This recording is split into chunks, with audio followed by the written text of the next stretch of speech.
Selamat pagi dan selamat datang di Ibadah Bahasa Indonesia ICA. Sebelum kita mulai ibadah, berikut beberapa hal yang perlu Anda ketahui. Tim penyambutan di ICA sedang membutuhkan volunteers. Bila Anda bersedia membantu mereka untuk menyambut jemaat yang hadir, Anda bisa scan QR Code dan mendaftarkan diri Anda untuk melayani bersama dengan ICA Hospitality Team.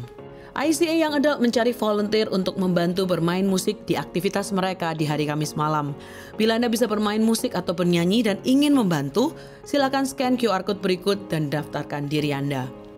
Kami mengajak Anda untuk mendonasikan pakaian layak pakai untuk pelayanan social ministry. Anda bisa kumpulkan di ICA. Hubungi nomor berikut atau periksa Instagram ICA Social Ministry untuk informasi lebih lanjut. Mari berbagi dan menjadi berkat. Memberikan persembahan menjadi semakin mudah. Silakan scan QR Code di layar dengan menggunakan aplikasi bank Anda atau kunjungi icaspy.com/giving untuk informasi lebih lanjut. Untuk informasi lebih lanjut tentang kegiatan di gereja ICA, tautan penting, pengumuman yang mungkin terlewatkan, serta form pendaftaran, silakan mengunduh aplikasi Church Center, satu aplikasi untuk semua informasi tentang ICA Surabaya.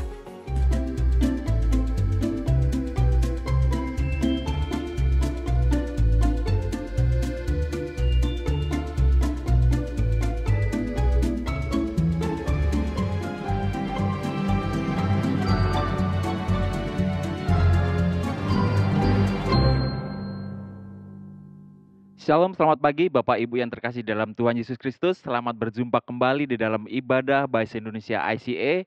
Nama saya Joshua, saya salah satu pastoral staff di ICA dan saya saat ini diberikan tugas untuk memberitakan firman Tuhan pagi hari ini. Dan sebelum kita mulai, mari kita sama-sama berdoa, kita persiapkan hati kita undang hadirat Tuhan untuk bersama-sama dengan kita. Tuhan Allah Bapa kami, terima kasih atas semuanya Tuhan. Terima kasih atas segala berkat-Mu, atas apa yang Kau lakukan buat hidup kami Tuhan, atas penyertaan-Mu di sepanjang minggu ini Tuhan. Kami mengucap syukur Tuhan. Kami mengucap syukur juga Tuhan bahwa kami masih boleh datang ke hadapan-Mu pada pagi hari ini Tuhan. Dan kami mengundang hadirat-Mu untuk bersama-sama dengan kami ya Tuhan.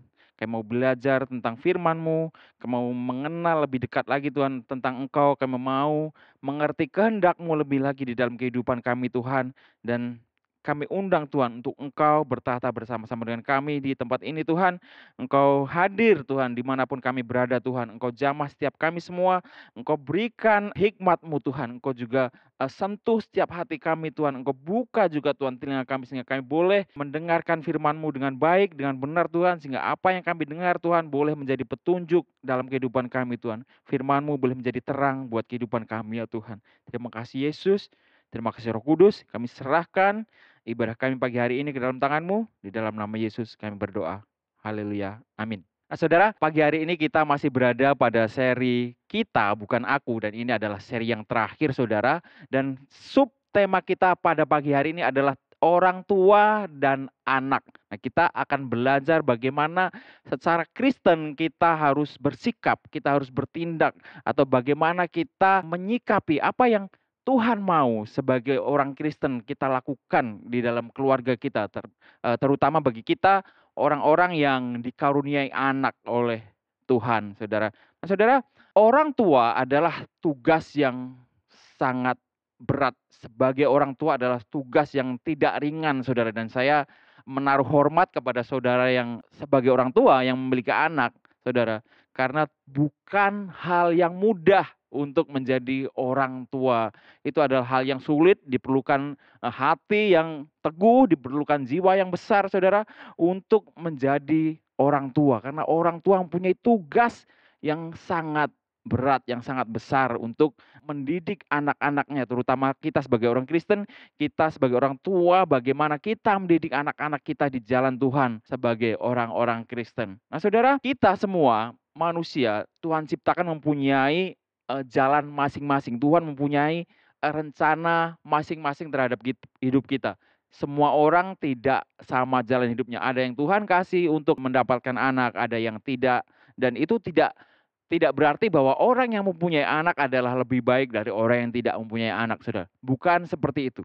Karena minggu lalu kita juga sudah belajar bahwa Tuhan mempunyai panggilannya masing-masing kepada setiap orang. Ada orang yang dipanggil untuk menikah, ada orang yang dipanggil untuk tidak menikah. Demikian juga orang yang menikah, ada yang dipanggil untuk mempunyai anak secara biologis, ada orang yang dipanggil untuk menjadi orang tua asuh atau bukan orang tua biologis. Ada juga orang-orang yang menikah tapi mereka tidak memiliki anak, dan saya yakin bahwa Tuhan mempunyai rencana masing-masing. Tuhan mempunyai rencana yang lebih spesifik kepada setiap orang, berbeda-beda, saudara. Nah, saudara, anak adalah pemberian dari Tuhan dan anak adalah anugerah dari Tuhan. Itu yang dikatakan Mazmur 127 ayat 3, saudara.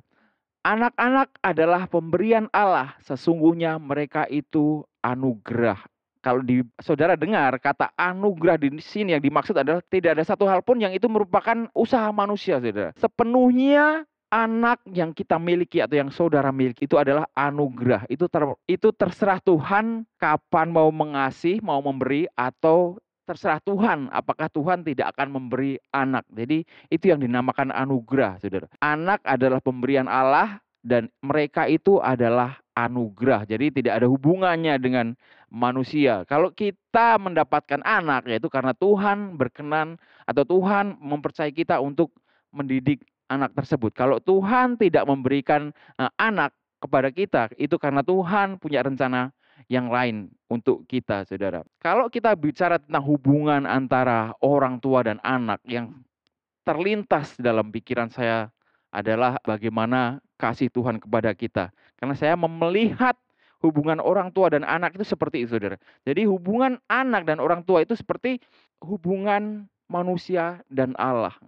Anak dan orang tua adalah cermin dari hubungan manusia dan Allah. Kenapa saya bisa berkata demikian, saudara? Saat saya mempunyai anak, saya merasa bahwa saya benar-benar mencintai anak saya tanpa pamrih. Saya mencintai anak saya sepenuh hati. Saya ingin memberikan yang terbaik buat anak saya. Saya ingin mendidik dia, mengajar dia, membuat dia bahagia. Walaupun mungkin di masa depan dia tidak akan membalas semua apa yang saya lakukan. Di masa depan dia tidak memperhitungkan apa yang saya telah berikan kepada dia. Jadi saya ingin memberikan segalanya karena saya mencintai anak saya. Dan itu yang Tuhan telah lakukan pada kita, saudara. Tuhan Yesus memberikan nyawanya kepada semua umat manusia tanpa terkecuali. Dan itu tanpa pamrih, saudara. Dia memberikan nyawanya kepada semua orang yang berdosa karena Tuhan mencintainya. Tuhan mengasihi manusia, maka dia memberikan nyawanya. Dan kalau saudara tanya, apakah saya rela memberikan nyawa saya kepada anak saya? Mungkin saya akan menjawab, ya, saya rela memberikan nyawa saya buat anak saya. Karena saya begitu mencintai anak saya. Dari kecil, saya sudah mencintai dia walaupun dia tidak memberikan apapun kepada saya. Saya yakin saudara semua yang merupakan orang Kristen, yang saudara adalah orang-orang yang benar-benar menjalani hidup Kristen, saudara mempunyai cinta yang sama kepada anak-anak saudara. Saudara merasa seperti apa yang saya rasakan. Tuhan mencintai manusia begitu dalam. Seorang ayah, seorang ibu, orang tua mencintai anaknya juga demikian. Ya memang kita tidak bisa pungkiri bahwa di dunia ini banyak sekali kasus-kasus atau banyak sekali orang tua yang mereka tidak melakukan tugasnya dengan benar, mereka tidak melakukan tanggung jawabnya dengan baik, mereka mengabaikan anaknya, mereka tidak memberi kasih sayang anaknya, menelantarkan anaknya.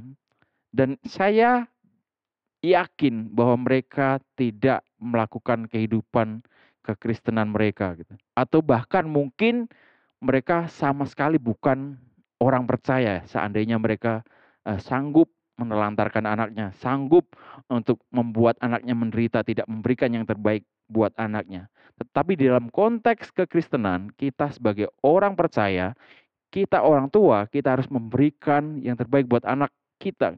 Karena Tuhan pun demikian gitu.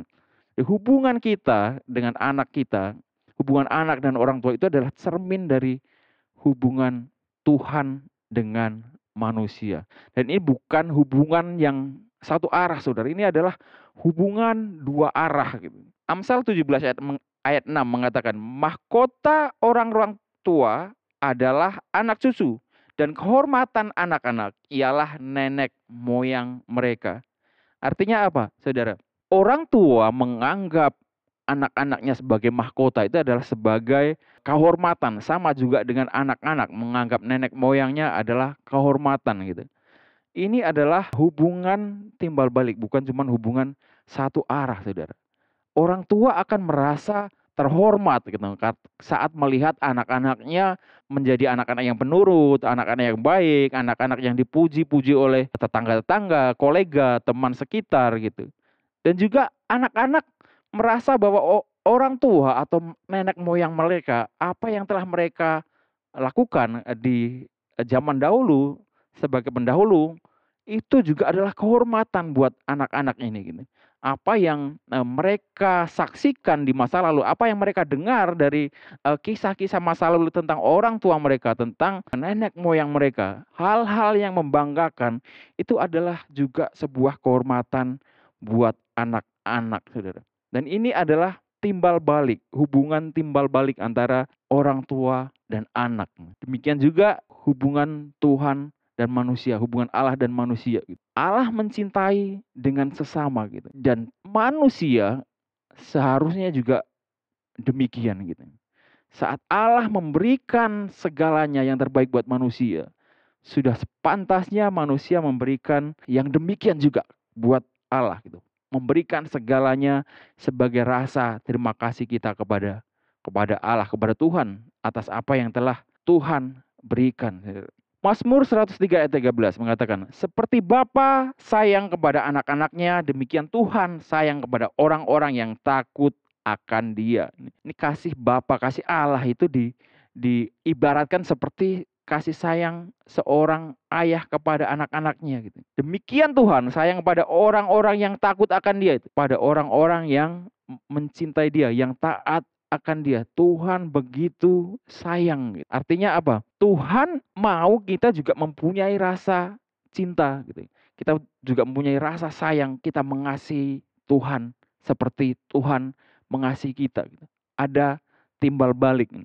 Bukan cuman Tuhan yang mengasihi gitu, tapi kita tidak mengasihinya kembali gitu. Tapi tadi katanya Tuhan tanpa pamrih gitu. Iya benar, memang Tuhan mengasihi kita tanpa pamrih, artinya tidak berharap bahwa kita melakukan segala sesuatu kemudian Tuhan mencintai kita, atau Tuhan menuntut hak baru Tuhan memberikan kewajibannya. Bukan seperti itu, saudara. Tuhan mencintai tanpa pamrih, artinya bahwa Tuhan memberikan semua cintanya itu tidak melihat bagaimana kita, tidak melihat siapa kita.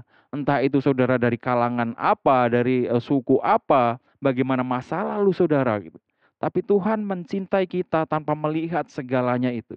Tidak ada hal apapun yang bisa mengurangi rasa cinta Tuhan kepada kita manusia gitu. Dan sudah selayaknya kalau kita manusia memberikan juga kasih sayang kita kepada Allah.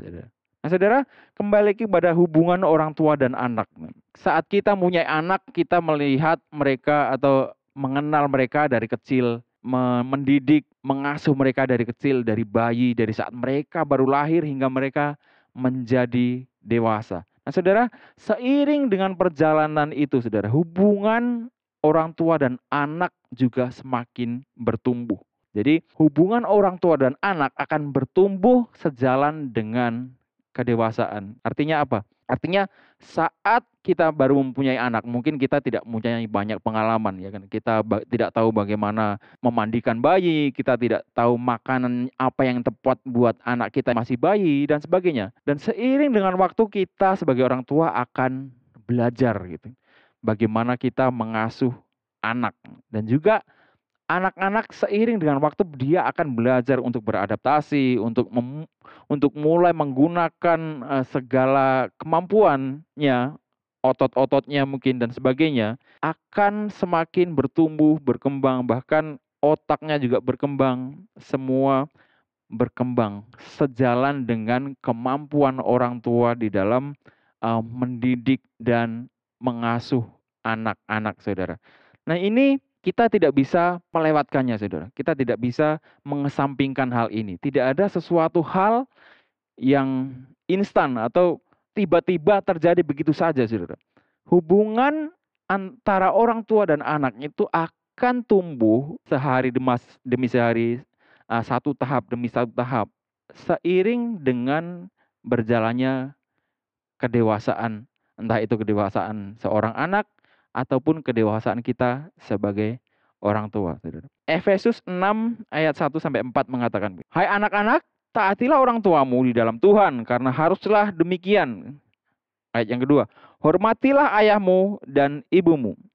Ini adalah suatu perintah yang penting seperti yang nyata dari janji ini, supaya kamu berbahagia dan panjang umurmu di bumi. Dan kamu, bapak-bapak, janganlah bangkitkan amarah di dalam hati anak-anakmu, tetapi didiklah mereka di dalam ajaran dan nasihat Tuhan."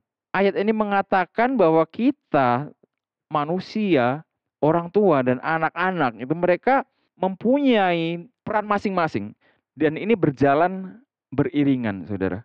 Ada hak dan kewajiban orang tua dan ada hak dan kewajiban anak-anak. Saat anak-anak masih bayi, mereka berhak untuk mendapatkan makanan yang ringan atau susu, bubur dan sebagainya. Mereka tidak berhak atau tidak memerlukan hal-hal yang aneh-aneh seperti yang orang dewasa perlu. Dan orang tua juga saat anak-anaknya masih bayi, apa yang mereka pelajari adalah bagaimana memperlakukan manusia-manusia baru ini atau bayi-bayi ini untuk tetap hidup, untuk mereka bisa berjuang sampai mereka bisa memakai otot-ototnya, memakai otaknya dengan benar seperti itu, Saudara. Dan di ayat ini, Efesus 6 ayat 1 sampai 4 ini, anak-anak taatilah orang tuamu.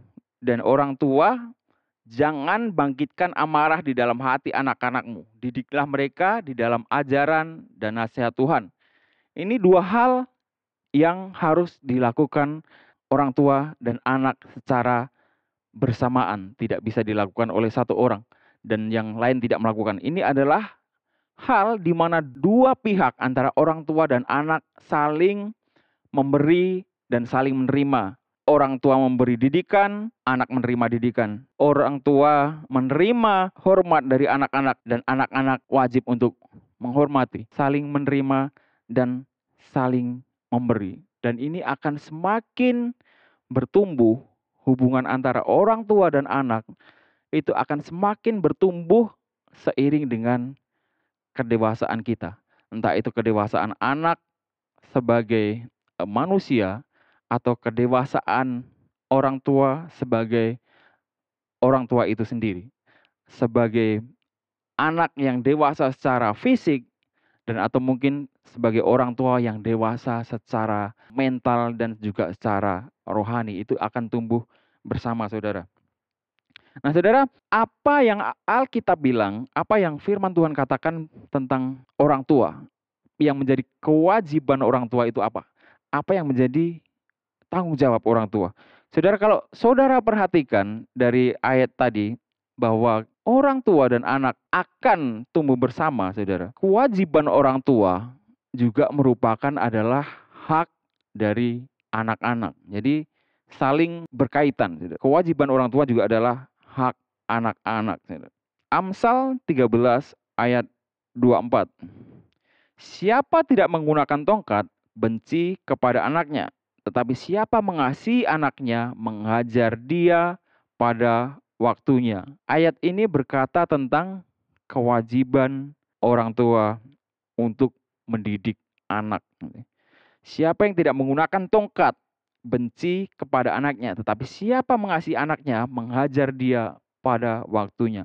Orang tua wajib untuk mendidik anaknya. Dan sebaliknya, anak juga berhak untuk mendapat pendidikan, untuk mendapat ajaran, untuk dilatih menjadi pribadi yang lebih bagus, yang menjadi pribadi yang lebih baik, untuk menjadi pribadi yang benar di mata Tuhan. Itu juga adalah hak anak-anak, bukan cuma sebuah kewajiban bagi orang tua, tapi itu juga adalah hak anak-anaknya, Saudara. Ada orang tua yang tidak melakukan kewajibannya sebagai anak-anak. Saudara, saya mempunyai sebuah contoh, tapi ini adalah contoh yang mungkin tidak bisa saya banggakan ya, karena ini terjadi pada orang dekat di keluarga saya gitu. Om saya mempunyai pandangan seperti ini, bahwa dia adalah orang yang demokratis ini. Dia membiarkan anak-anaknya untuk memilih apa yang terbaik buat mereka.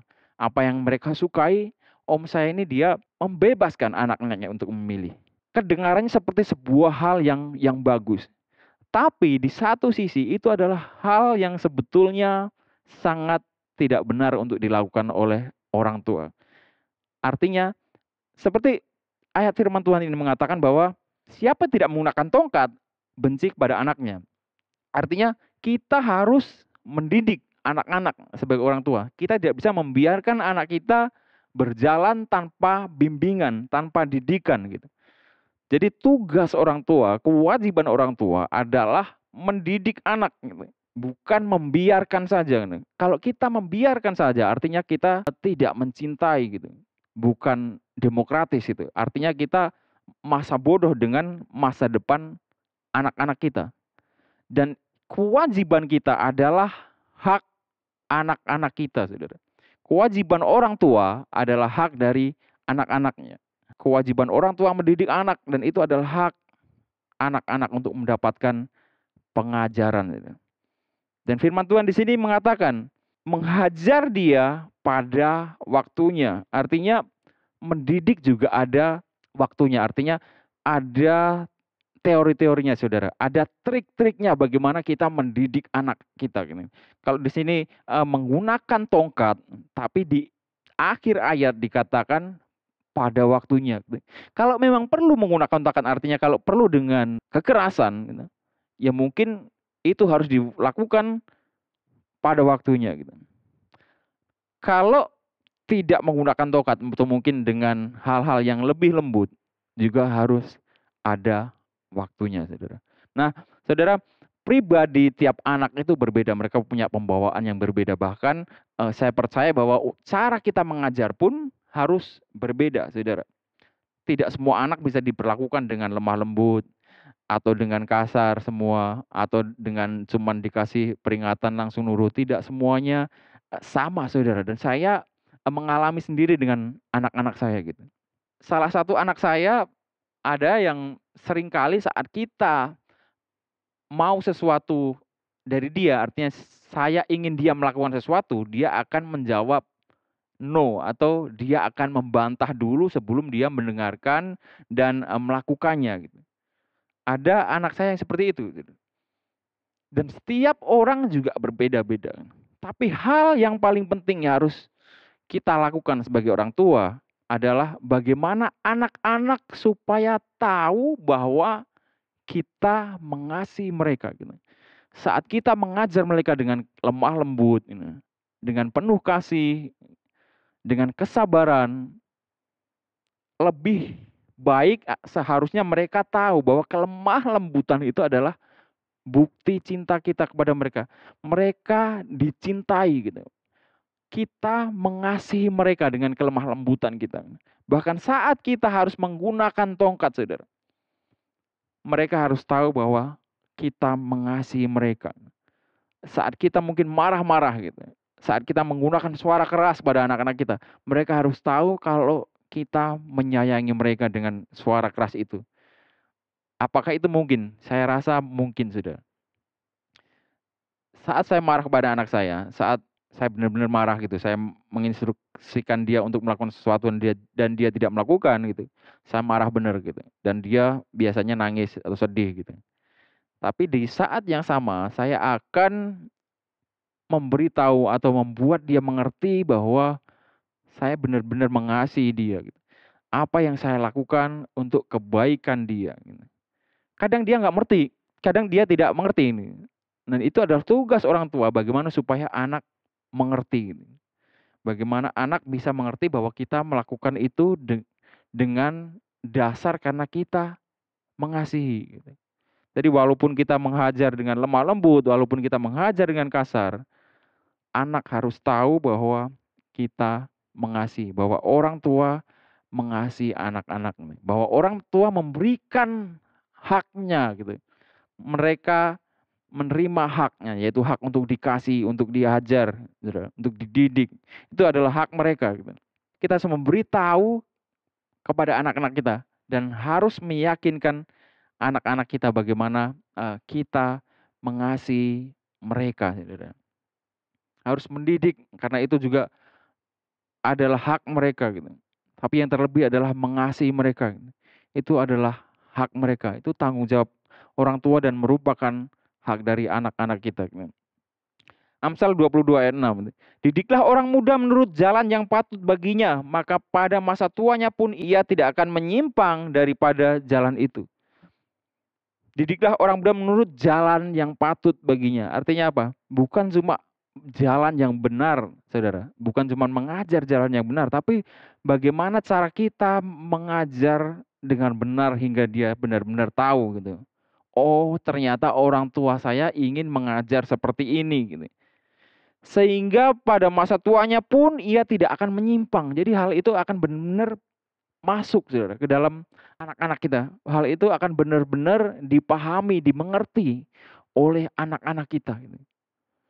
Sangat penting untuk mengajarkan segala sesuatu sampai anak-anak benar-benar mengerti. Termasuk di dalam kasih. Sangat penting untuk mengajar kepada anak-anak bahwa kita benar-benar mengasihi mereka. Sehingga saat mungkin kita tidak mampu melakukan sesuatu, mereka juga tetap akan tahu bahwa kita mengasihi mereka. Mungkin bagi sebagian orang sangat susah untuk mengontrol emosi gitu.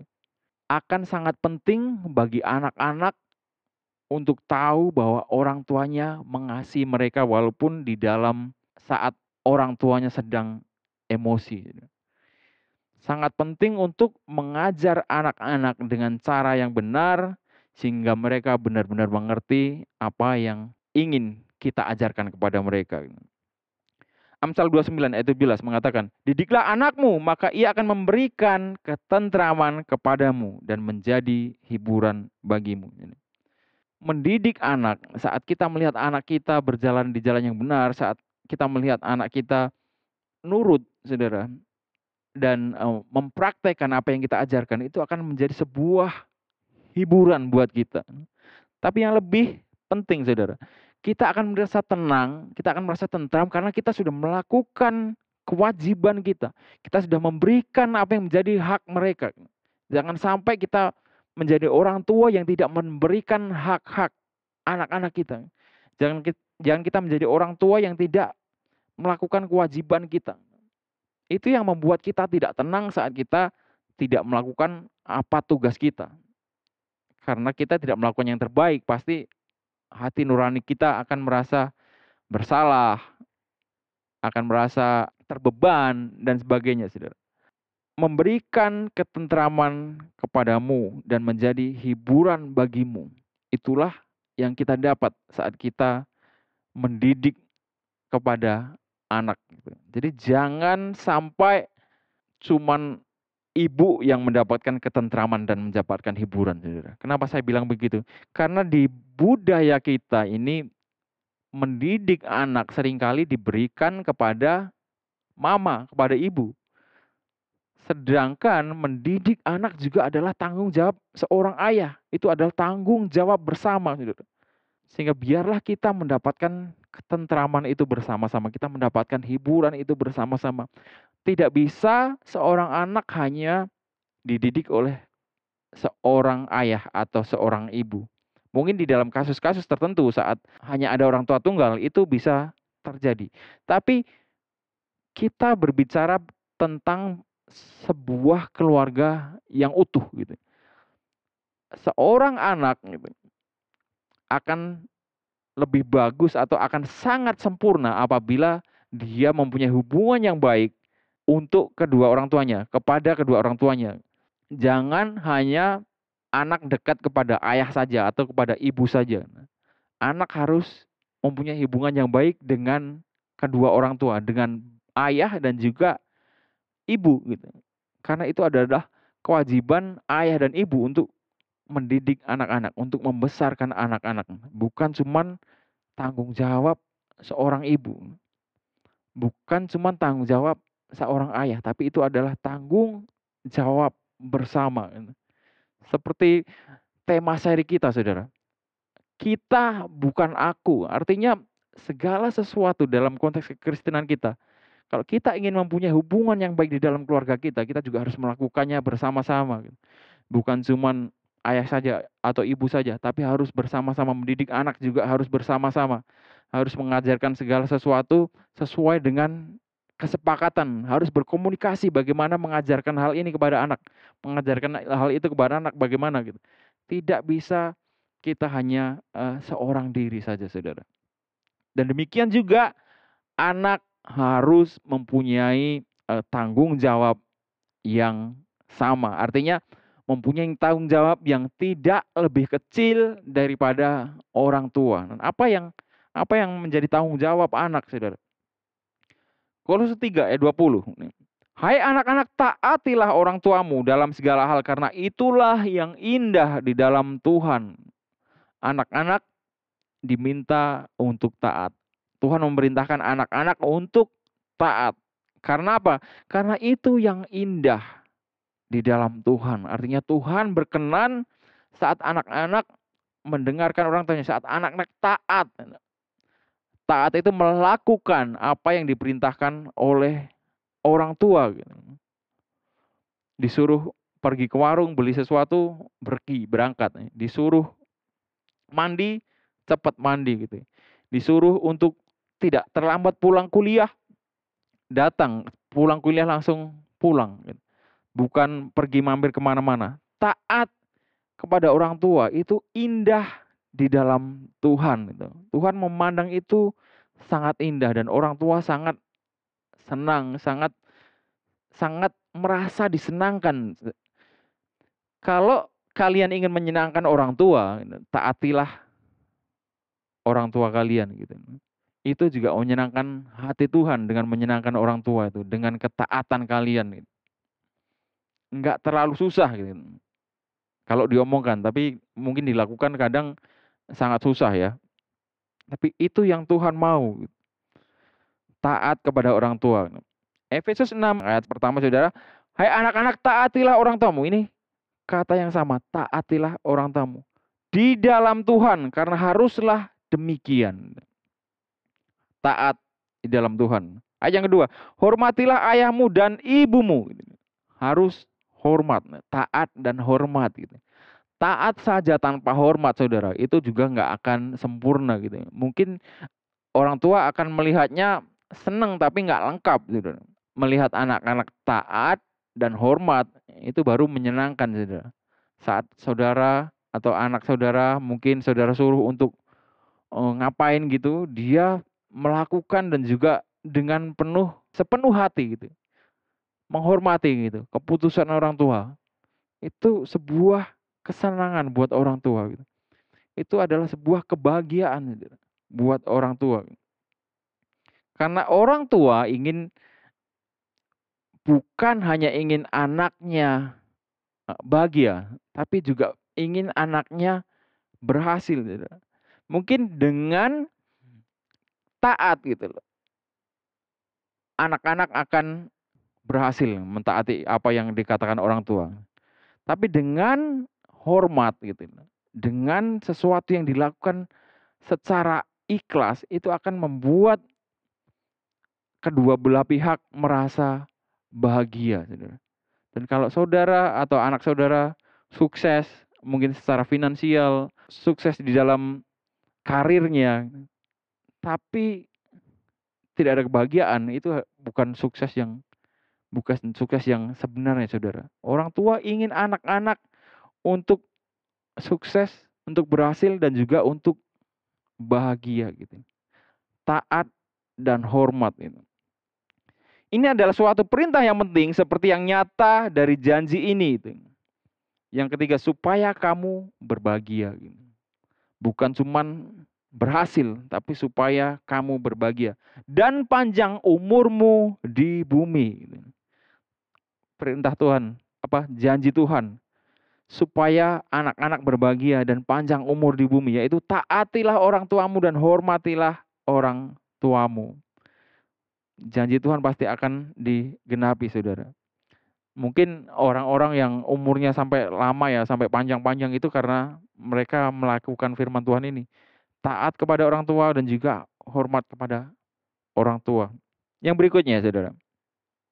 Amsal 1 ayat 8 sampai 9. Perhatikanlah apa yang dikatakan ayah ibumu kepadamu, anakku, sebab ajaran-ajaran mereka menambah budi baikmu seperti hiasan kepala dan kalung memperindah rupamu.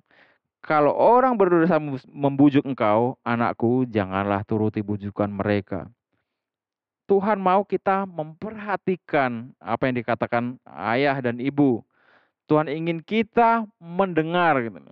Sudah harus mendengar, gitu. Bukan cuma taat dan hormat, tapi juga harus mendengarkan gitu. Benar-benar memikirkan atau benar-benar memperhatikan, menimbang gitu, memikirkan apa yang dikatakan oleh orang tua gitu. Ajaran-ajaran mereka menambah budi baikmu gitu.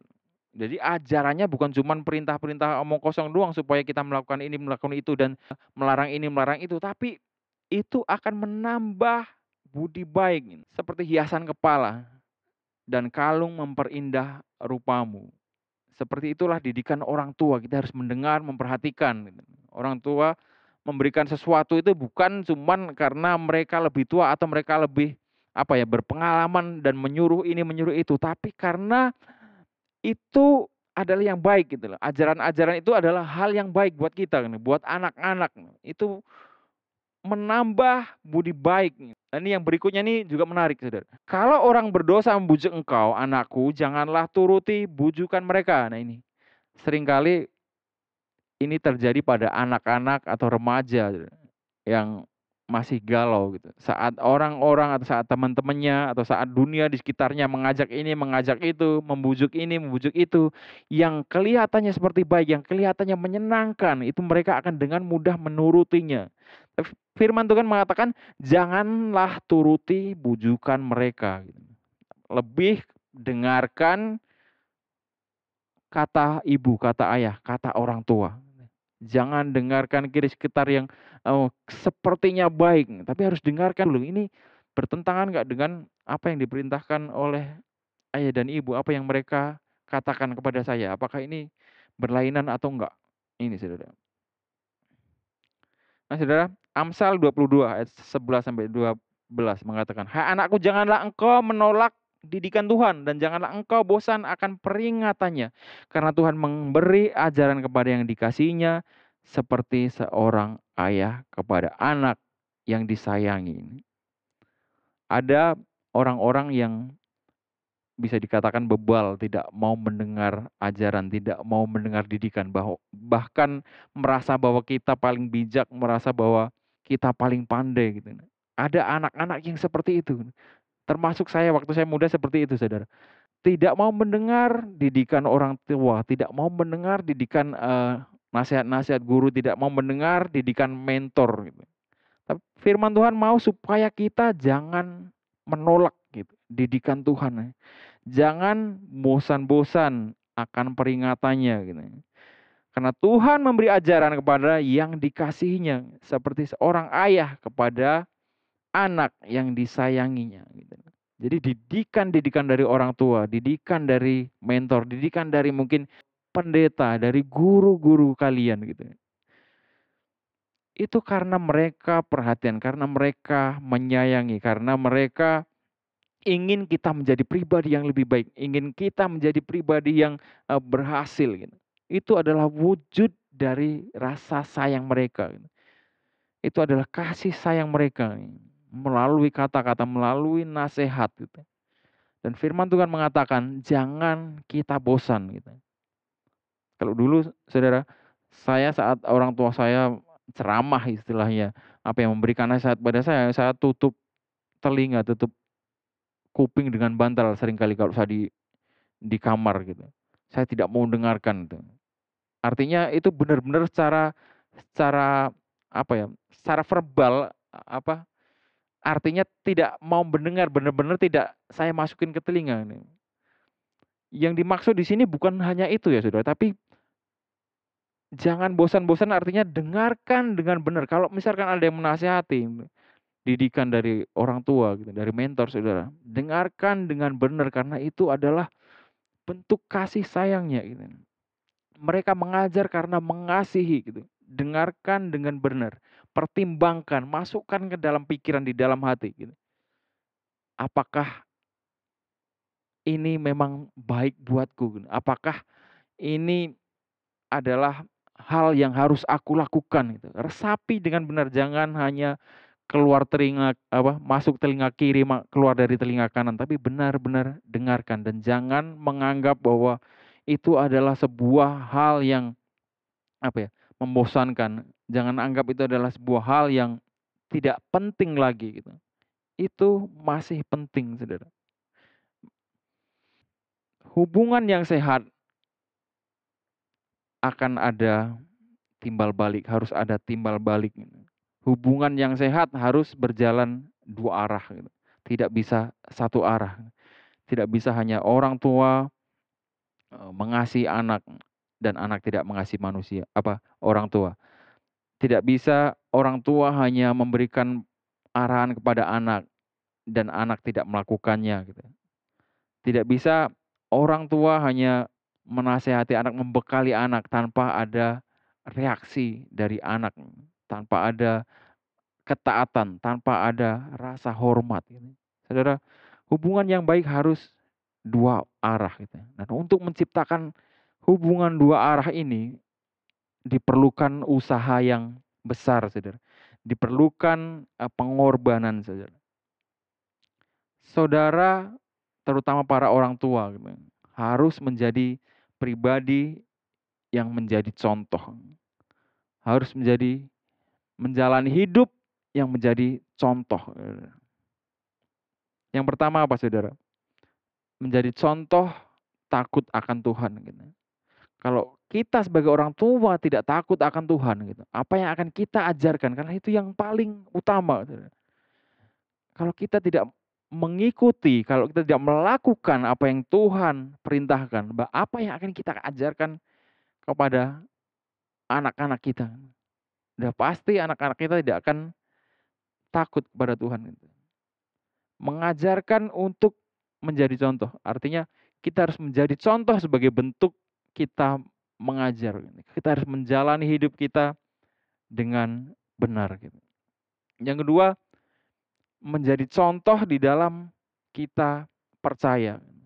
Baik itu percaya kepada Tuhan, baik itu percaya kepada anak-anak kita. Percaya kepada Tuhan artinya bahwa kita juga menghidupi iman kita. Kita benar-benar berserah kepada Tuhan. Percaya kepada anak-anak artinya kita mendengarkan apa yang menjadi mau mereka Kita mengerti, kita berusaha mengerti apa yang menjadi perasaan mereka. Bukan hanya memberikan segala bentuk hal-hal fisik atau kebutuhan sehari-hari, kebutuhan pokok, makan, sandang, papan, mainan, uang jajan, bukan hanya itu, Saudara.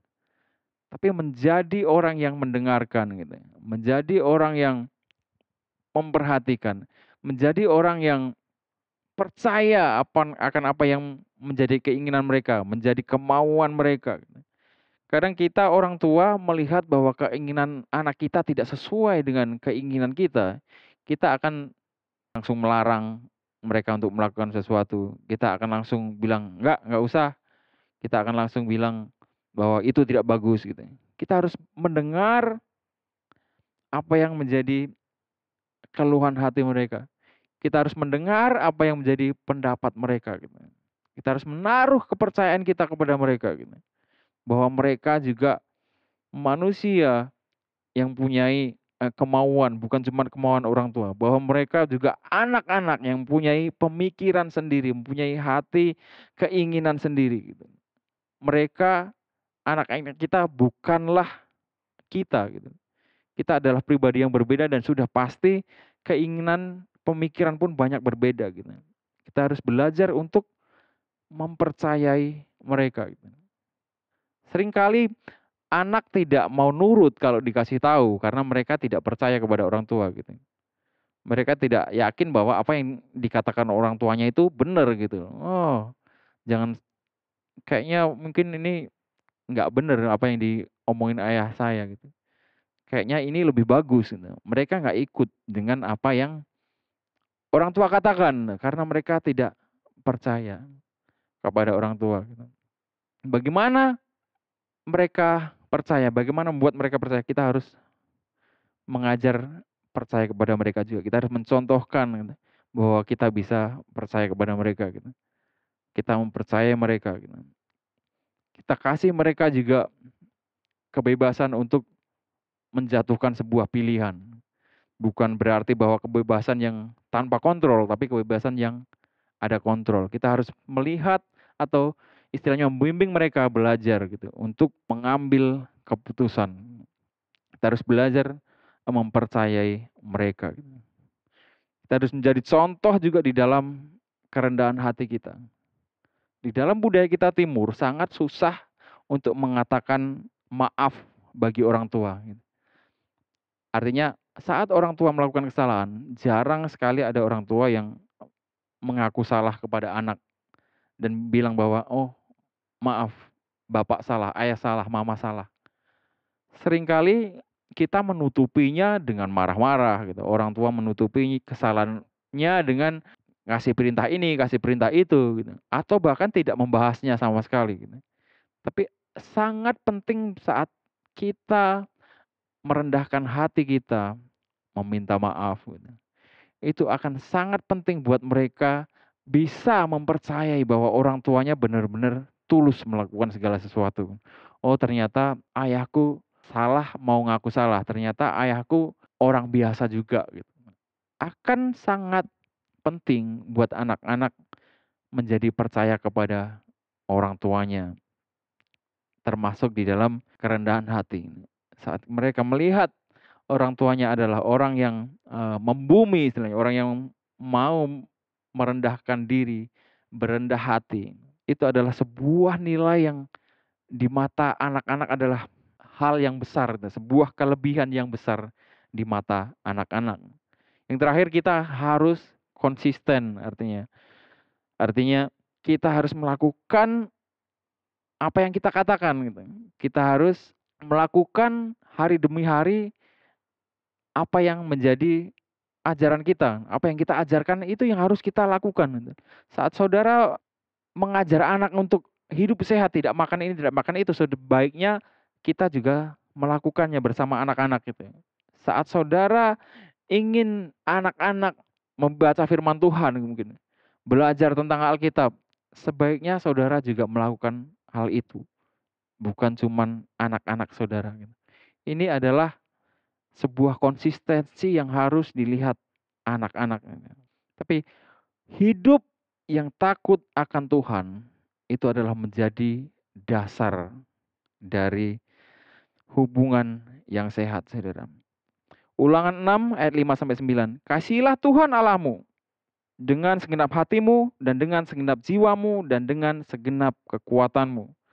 Apa yang kuperintahkan padamu pada hari ini haruslah engkau perhatikan. Kasihilah Tuhan dengan segenap hati, dengan segenap jiwa. Ayat berikutnya, haruslah engkau mengajarkannya berulang-ulang kepada anak-anakmu dan membicarakannya apabila engkau duduk di rumahmu, apabila engkau sedang dalam perjalanan, apabila engkau berbaring, dan apabila engkau bangun. Saudara, takut akan Tuhan, mengasihi Tuhan, dan itu harus dilakukan secara berkesinambungan di dalam keluarga kita. Itu yang akan menjadikan dasar rumah tangga, dasar hubungan yang sehat di dalam rumah tangga, di dalam keluarga, antara hubungan orang tua dan anak.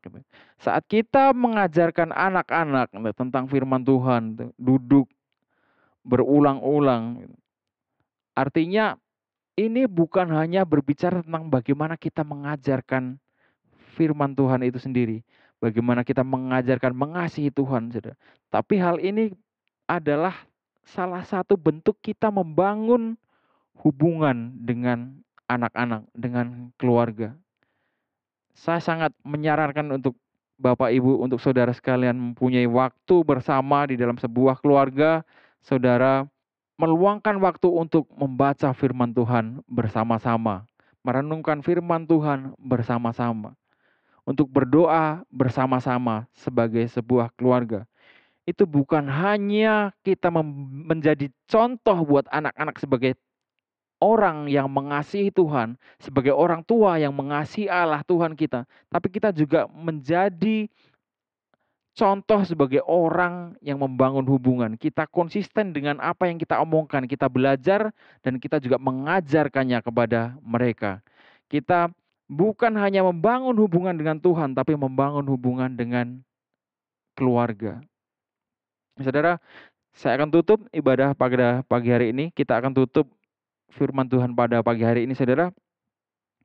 Amsal 14 ayat 26 mengatakan, dalam takut akan Tuhan ada ketentraman yang besar, bahkan ada perlindungan bagi anak-anaknya.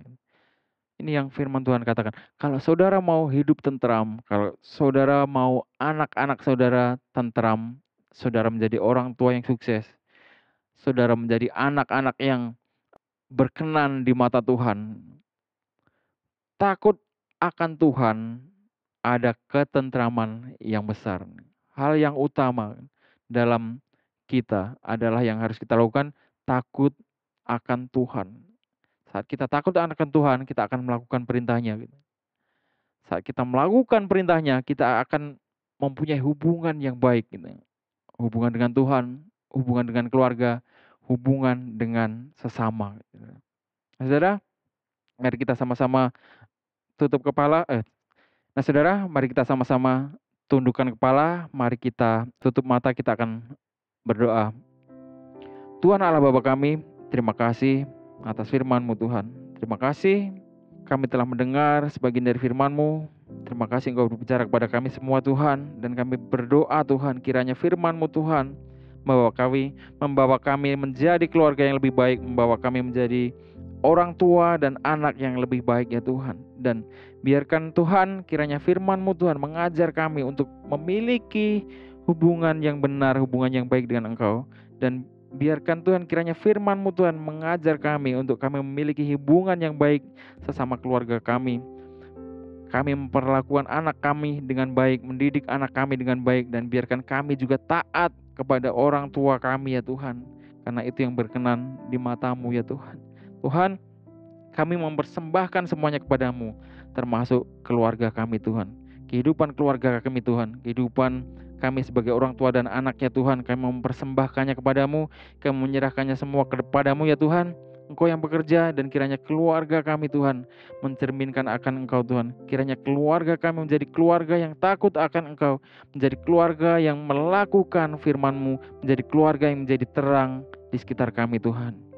Terima kasih Tuhan, kiranya segala apa yang kami dengar hari ini Tuhan, semua apa yang kami pelajari ini Tuhan, boleh berguna buat hidup kami Tuhan. Dan kiranya kehidupan keluarga kami mempermuliakan nama-Mu lebih lagi ya Tuhan. Terima kasih Yesus, terima kasih Roh Kudus. Saudara, mari kita sama-sama terima berkat dari Tuhan. Tuhan Allah Bapa kami sangat bersyukur. Dan biarkanlah Tuhan, kiranya kami semua Tuhan menutup hari ini Tuhan, kami melanjutkan apa yang akan kami lakukan bersama-sama dengan Engkau. Penyertaan dari Allah Bapa, kasih karunia dari Tuhan kami Yesus Kristus, dan penghiburan dari Roh Kudus selalu ada atas setiap kami, selalu ada atas keluarga kami. Dalam nama Tuhan kami Yesus Kristus kami berdoa. Haleluya. Amin. Terima kasih saudara. Terima kasih telah bersama kami. Sampai jumpa minggu depan. Tuhan Yesus memberkati. Kami senang Anda bergabung dengan ibadah ICA hari ini. Selamat berakhir pekan dan sampai jumpa minggu depan. Tuhan berkati Anda dan keluarga.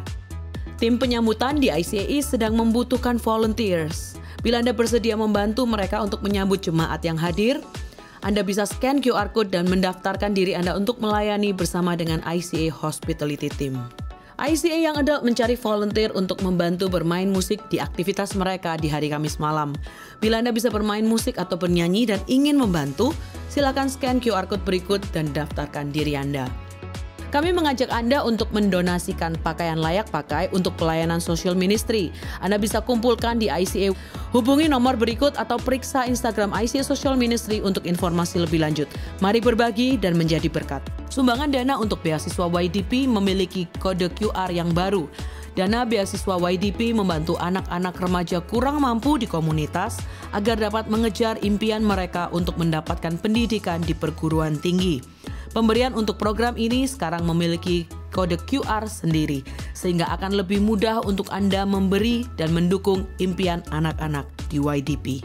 ICA Kids mencari sukarelawan untuk membantu dalam bidang musik, pujian, sound, dan LCD.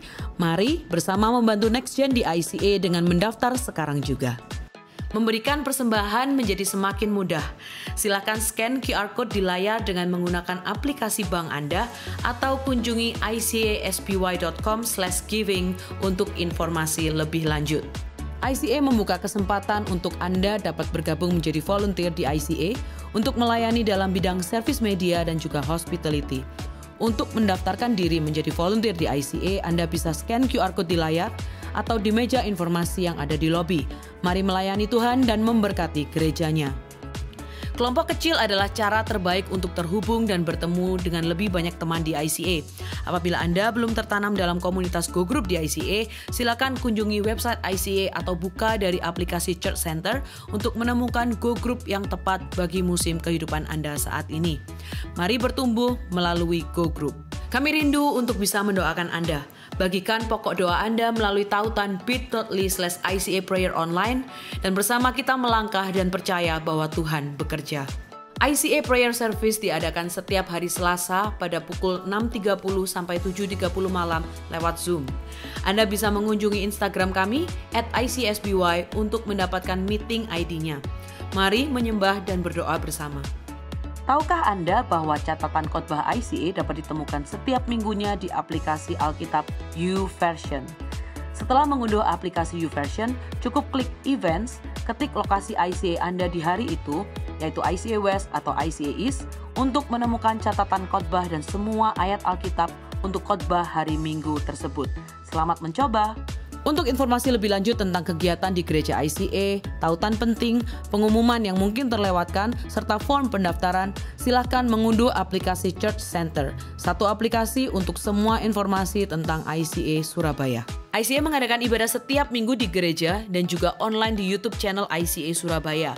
Jadwal ibadah di cabang West dan ibadah online adalah jam 8 pagi untuk ibadah bahasa Indonesia dan jam 10 pagi untuk ibadah bahasa Inggris.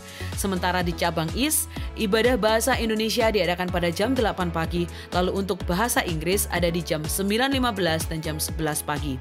Bergabung bersama kami setiap hari Minggu untuk menyembah dan belajar firman Tuhan bersama-sama. Ikuti sosial media ICA Surabaya di YouTube, Facebook, Instagram, dan Spotify. Anda dapat menemukan berbagai informasi, playlist musik, video, renungan, dan lainnya.